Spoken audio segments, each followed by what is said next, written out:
Dinagsa ng mga sundalo, CAFGO Active Auxiliary, mga dependents at iba pang sibilyan ang isinagawang Health and Wellness Caravan ng Camp Elias Angeles Station Hospital or CEASH sa headquarters ng 9th Infantry Spear Division nitong July 30 bilang bahagi ng kanilang pagdiriwang ng ika-15 anibersaryo ng nasabing military healthcare facility.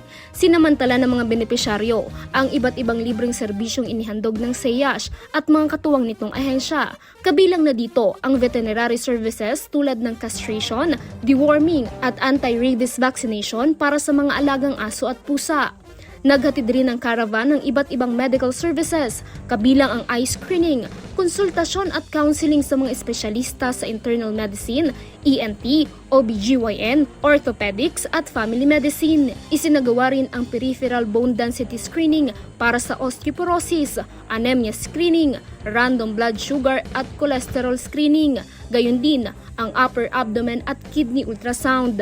Kasama rin sa mga serbisyong ipinagkaloob ang dental check-up at fluoride application. Nagkaroon din ng PhilHealth booth para sa member data record updating at yakap caravan, pharmaceutical booth at minor surgery services na isinagawa ng kanilang medical team.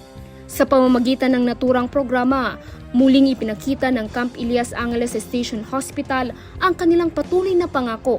Sa pamamagitan ng naturang programa, muling ipinakita ng Camp Elias Angeles Station Hospital ang kanilang patuloy na pangako sa pagbibigay ng dekalidad na serbisyong pangkalusugan para sa mga sundalo, kanilang mga pamilya at iba pang benepisyaryo sa loob at labas ng kampo ng 9th ID. Kapayapaan para sa lahat. Eden Flororita, Spear News.